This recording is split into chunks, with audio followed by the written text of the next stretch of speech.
Gender ID disorder, I think is what this stands for. Gender ID disorder says the mind is the issue and the solution is therapy. While gender dysphoria says the mind is fine, it's the body that's the problem. That's an interesting framing. That is an interesting framing. Yeah. This shift doesn't seem scientific, but ontological. Also true. If the issue concerns the essence of a right mind, wouldn't compelling pronouns be imposing religious beliefs on people?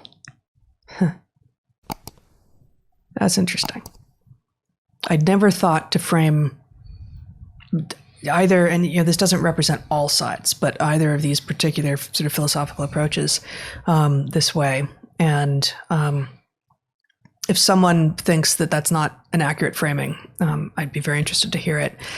But I think it's a framing definitely worth spending some time. Yeah, I mean, I think the way that I've talked about it and the way I'm actually in the middle of writing something about issues around this is that it's a mismatch, right? That in those very rare cases where there really does seem to be a dysphoria, I don't say the mind is fine, the body is the problem, but that there's an underlying and putting aside those rare cases that are actually intersex, those slightly more common cases of trans without being intersex.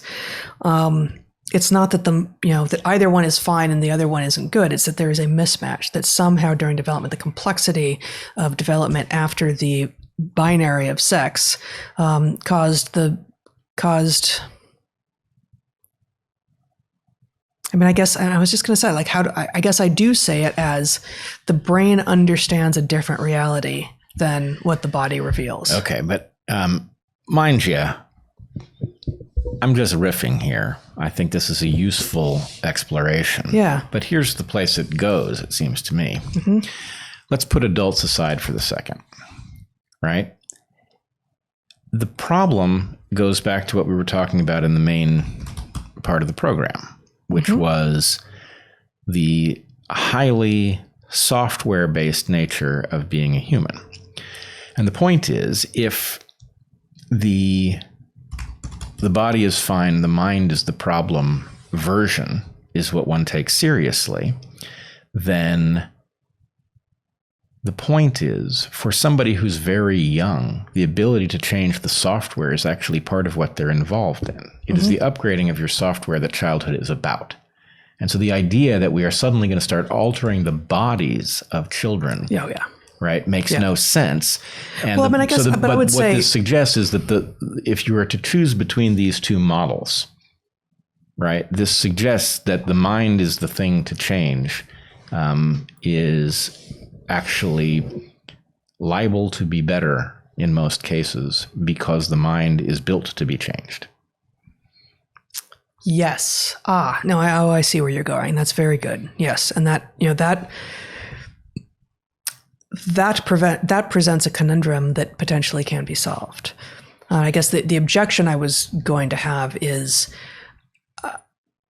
if we're talking about doing anything to children, I'm out. Like I'm not interested in talking about reconciling the stated beliefs of children with their obvious phenotype.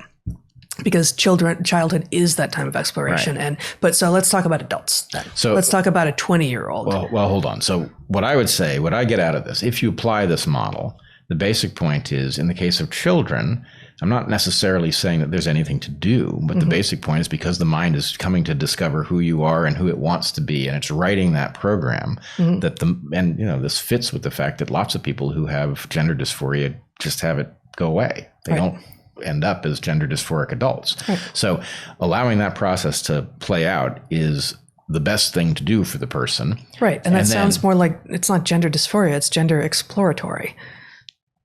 Yep. And maybe those two things need to be separated. And so the point is, if you arrive in adulthood and you remain gender dysphoric, then whatever options are on the table are really yours to choose from within reason.